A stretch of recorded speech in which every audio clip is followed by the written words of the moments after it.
Hey everyone, this is Jebro. This is a fun as F-bomb build. Seriously, this build is so much fun. Whether or not you want to play it in competitive is really up to you. But the main thing I care about is fun. And the fun thing about this build is going to be many things. A lot of it is to do with burning.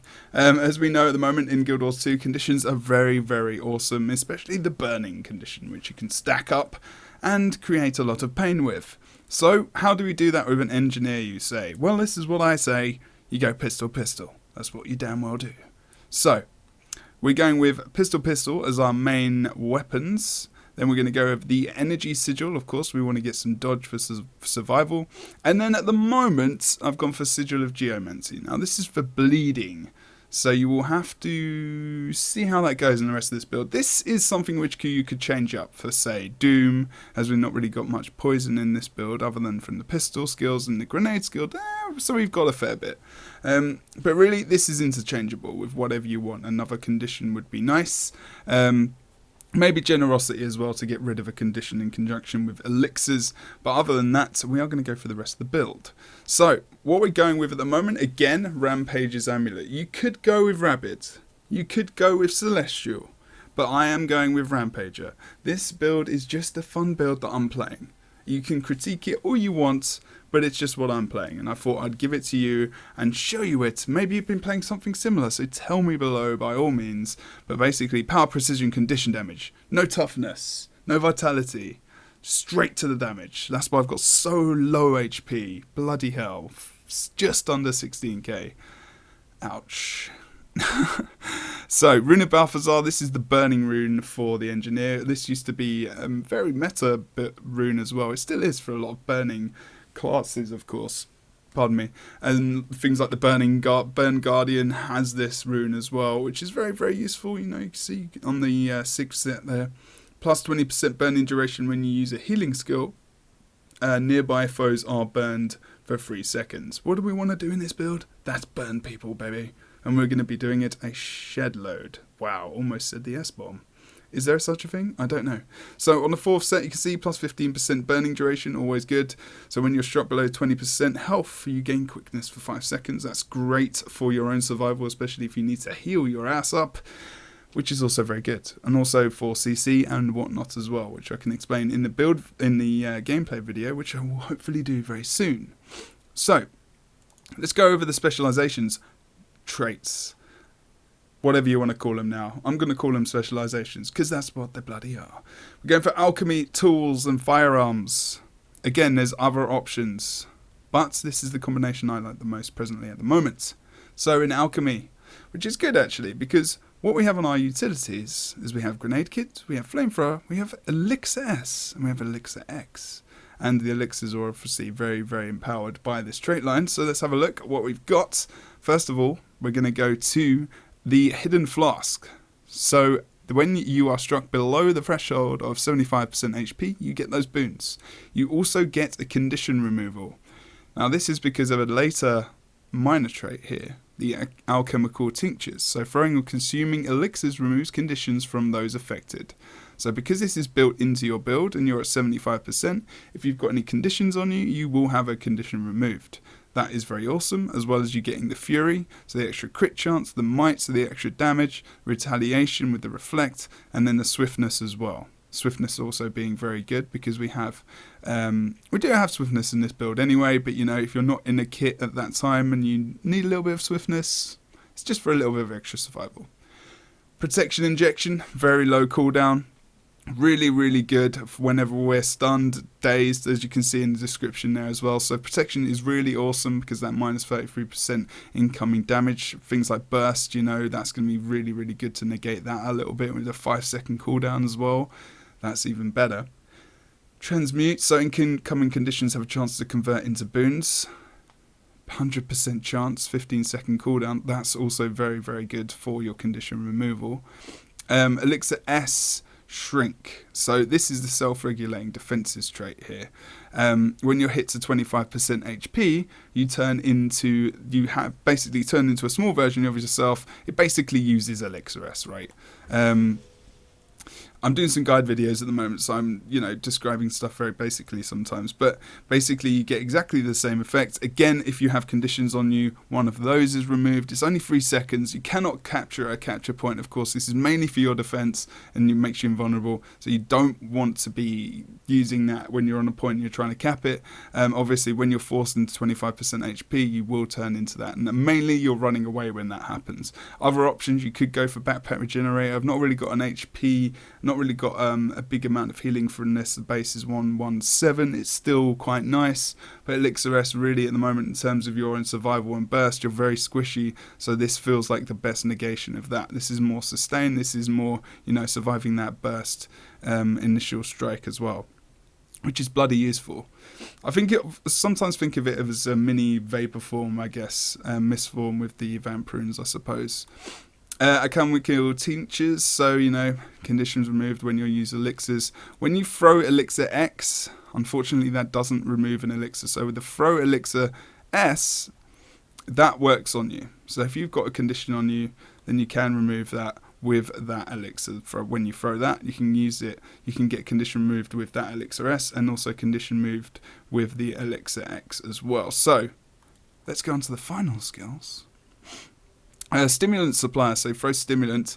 So throw out a stimulant that heals, grants fury, and removes a debilitating condition, weakness, blind, or vulnerability. So extra stuff coming out from that. 10-second cooldown as well.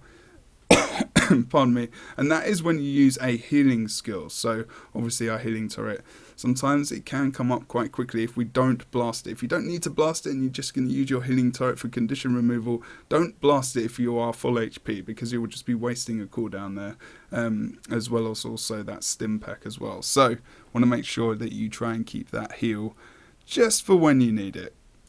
So tools is going to be the next one. So use tool belt skills, grants vigor. Of course, that's going to be your endurance bar regeneration. That's always good. It's good to have dodge, especially in this build. Utility goggles, so activates utility goggles when blinded or disabled. So it's going to give you some extra crit, so you can come back at them with some extra damage, and that's going to be really nice. So that's 12 seconds of crit, extra 20% crit, which is very good for the rest of this build, which you're about to see. Mechanized deployment, so recharge of your tool belt skills is reduced. These are very useful. Moa is a very, very useful tool belt skill, as well as Toss Elixir S, of course. In fact, all of these. This incendiary ammo, is very, very useful for your extra damage. You can see what it does. Burn foes with your next 3 attacks. 2 burning stacks, and it gives you that extra vigor, of course, as well. This build is beautiful. I love it. It's so much fun. I'm just going to keep saying that throughout the video. Streamline Kits, so this is basically the 2 old traits kind of combined here. When you're equipping a kit, it gives you an effect as well as also giving you swiftness. So speedy kits, of course, from before. But anyway, you can see if I equip the grenade kit there, I get swiftness. It's good to have a lot of swiftness as well as from mobility in this build. And because I've not gone for one line in particular, I can't grab mecha legs. So I've not got that permanent 25% movement speed. So I need to get speed from somewhere. So it would be Traveler Runes or this. And really this is what I've gone for. And you can gain some nice abilities from these kits as well.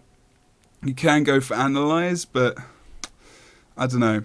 I don't really feel like that's going to be very, very useful. I mean, putting 10 stacks of vulnerability on a Thief or a Mesmer when they're in stealth, it's going to be, and they come out of it, that's going to be quite nice to get the instant kill, but still I don't feel that it's good as good as the swiftness. You can try these, I mean, by all means, go ahead and try. Excessive energy, so while at full endurance, you deal additional damage. So again, while you're I do this from time to time. I do dodge sometimes, very, very randomly, I fully admit that.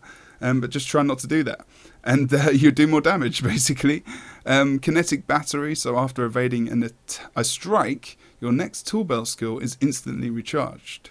So if you've got one of these skills, say you've got Elixir S, and you've used it, you evade attacks successfully, like the evade comes up, you'll get that back. You'll get that recharge back straight away. And that's awesome. That cooldown, 42.5 seconds, and you get that back instantly. That increases your survival ridiculously. And the cooldown's 40 seconds, it should be as well, because that's pretty awesome. Especially if it's something like Moa. you know, that elixir mower transform, which is so good. It's very strong. That tool line is very, very nice indeed, and is used a lot in the competitive builds. I don't use it a whole lot, but it's definitely useful in this build, that's for sure. Okay, final line is going to be Firearms. Let's go through this quite quickly. Sharpshooters, so critical hits have a chance to cause bleeding. Really? And then we've also got the Sigil of Geomancy there, which gives us some extra bleeding as well. So we're going to be doing a lot of bleeding just by weapon swapping and critting. And then we've got High Caliber, so you have an increased critical chance against foes within the range threshold, because we're going pistol as well. So short range is going to be 240. The extra crit chance is 10 there. Not really much else you can go for. I mean, you could go for the increased duration from chemical rounds on pistols. And you could also go for heavy armor exploit if you do not go for Streamline Kits there because of the swiftness. And then you can pick something else there. But really, I mean, I kind of like this to give me extra crit. You'll see why in a moment. Hematic Focus, so you have increased chance to critically strike against bleeding foes. So not only have we got the bleed from critical hits, we've also got the bleed from the weapon swap. So that's going to be very good. So even more critical hit strike. And then we're going for no scope. So critical hits on foes within the range threshold have a chance to grant fury. So we can actually grant fury as well. So when we crit, we gain even more damage. So this is all about the damage with this build. All about it. If you feel like you've got too much fury or crit, then again, you can try and go for something else. So you gain condition damage based on your precision. You know, we have a lot of precision in this build as well, because we've got, 60% critical chance. So not too bad. It's possible to go for one of those, but I just want to get max fury, max damage, max everything. Bleeding you cause lasts longer as well. So, this is this synergizes well with that sigil that I was talking about. And then finally, really the creme de la creme of this build, which will be incendiary powder, which we don't really use much anymore, but used to be key in the old meta before the specializations changed. So burning you apply lasts longer, and your critical hits inflict burning. We are doing a ton of damage in this build. You can see how much damage comes up with that burning damage there. And almost in this build, it feels like you can almost pull off different combos to really, really bring out a lot of damage. I mean, I've got a couple, and I'll show you those now. So we're at the golem at the moment. So it's good to go over some of these skills as well, some of the weapon skills maybe, as we're facing this golem. We're thinking, how are we going to approach this dude? We're quite squishy, so depending on our target, we're not too sure. But I'm just thinking about this. If you're going to use any of your abilities straight away, you want to use Incendiary. Make sure that they don't have Aegis, like they're not going to block anything big, and make sure they're not going to be able to dodge these attacks. So this wouldn't be something that you just run in with straight away, unless you were maybe stealthed using Elixir S. So I would normally start off with with the incendiary ammo, and also a grenade barrage. So that amount of damage, 8 stacks of bleed, 2 stacks of bleeding. Let's see, it's gonna kill him. Just that, almost.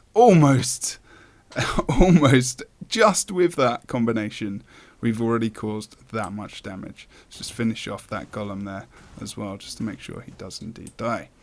So, if we can just pull out that amount of damage just with that combination, what else can we do? Okay, the 4th skill, Heavy Golem. Let's just see how much damage that does. 5 stacks of burn, and now this is just the auto attack on pistol. You can see that the burning is going up on some critical chances, but not really a massive amount. But then we're going to get the extra 2, so that's incendiary. That's giving you that 2 stack of burning just off a crit. That's just off a pistol 1 auto attack and the 4th skill. Blowtorch is so nice. Look at the distance as well. So the closer you are with this, the better. So let's try this a little bit further away here. So further away, we got 4 stacks there. And we crit with that, so we got more stacks indeed. So the range of this pistol ability is pretty nice. 600 range for that 4th pistol ability is pretty insane. There are other things we can use in this build, of course. So let's just make sure the golem gets back up. Okay, so let's have a look at the combination here. So, tool belt, so incendiary armor, then we're going to do grenade barrage, then we're going to go into weapon swap, bleed, then we're going to go grenade 2. even faster. More burning ticks, you know. Very, very fast damage. And that's just a couple of abilities just on the heavy golem. Obviously, there's going to be different boons on an opponent which come out, which are going to negate that. If we flip over to the Flamethrower now, we can also burn this golem and many other ways. That's just ticking up because he's standing in it, you know. Then the bleed comes in. We're getting the crits just off that.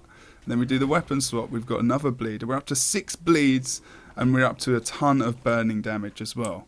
Really, you want to cover that point in that Flamethrower. So if you're contesting a node, you can stick that right on the middle of it, even in an area where there are enemies, and you can use that so well to just inflict that extra bit of damage and to stack up that extra bit of bleeding as well. So let's go back into the Flamethrower. As you can see, that's the ability which you get when you switch to that kit. The Fire Aura is very, very useful for gaining extra might stacks and damage. If we use this Flame Blast and Detonate Flame Blast, you'll see how much damage that does as well, just as static. That's 2k and then 2 stacks of burns. So that's, again, another big damage ability, and you can actually get a lot more damage off it as well. Of course, we've got the nut back on the Flamethrower, which is very good for your own control and CC to make sure you knock someone back, and then you can actually combo quite well with the Incendiary Ammo and also the Grenade Barrage as well. If you don't have Grenade Barrage up, you can use it with other abilities, of course. See how much damage we do. Okay, he's just going to die now anyway, so that's fine. Just keep going, mate. Let's just flip it over. There we go. Okay, he's dead now. We've still got that because we've not actually hit him. So we'll just wait until the golem comes back up. So use Grenade Barrage, 4th skill, go over to the Flamethrower, switch to that. Explosions, and then carry on with Flamethrower 1. You can see how quickly, just with that small combination, you can do a ton of damage. There are many combinations you can do. You can also poison them and then inflict burning as well, which is going to be even better because you already inflict them with burning, so they're not able to statically heal themselves for any passive as much as they would normally be able to. So, you know, it's really about what you want to do and what opponent you are currently coming up against as well. You can see just the small amount of combos that can come out from that build. And you can also come up with, you know, other combos yourself. There are many different combos that I use in different situations, and really giving you them without the gameplay is going to kind of suck. So I will try and do that for you. Of course, very good utility is from the Flamethrower is the 5th skill, which gives a nice blind off. You know, if you want to down opponents, having that blind is very good, as well as, you know, negating some damage on a point if you know they're going to come out with something big, of course, and you're looking at their animations. That blind is very, very useful. Like I said, you know, you've got the CC from the Flamethrower as well. Very, very useful. Very good indeed. Pardon me. Of course, again, something else you can use. You can use the mower, combine that with other abilities as well, and you've got a great amount of damage that's going to come out from this build. So, very, very basic. You know, there's probably a better way of comboing that stuff up. I haven't even talked about Elixir X, and probably when I use it now, I'm not going to get Rampage. Oh, I am going to get Rampage. Amazing. So remember, if you can get critical hits off, you're going to have that burning damage. Look how much damage I'm doing with just nothing on top of him at all. That was with no boons. That was with nothing on the heavy golem itself, condition-wise. I created those conditions through crit, through my traits, through my specializations. So when I crit, I'm going to burn. So I'm going to be a burning rampager. How awesome is that? Great stuff indeed. So tell me what you think of this build. It's bloody fun. It's got a lot of survival as well. I just really like this build. It's a fun build. You can really do a lot of it. You could also use a different heal. I mean, there's so much burning through this build. Look, put my heal down. He's burnt. You know, hit pretty much anything. Weapon swap. You know, the conditions are mounting. You know, there's nothing your opponent can do to you. Like, they have to have so much condition removal to be able to withstand that, or they have to kill you. You know, so supportive situations, going up against an elite, that's going to be a big pain in the butt, of course, with pistol. So you want to select your matchups quite quite well as well, you know, but there's so many conditions coming in and so much burning that they might be overwhelmed. I have beaten some Ellies 1v1 in this, alright, not top tier players, but still I've beaten elementalists in this build. So, thank you very much again. I've been Jebro. If you've enjoyed this build, don't forget to like, comment and subscribe. If you've got any suggestions on how this can be improved or how you play it yourself, then I would also love to hear from you. Cheers very much, see you soon, and take care.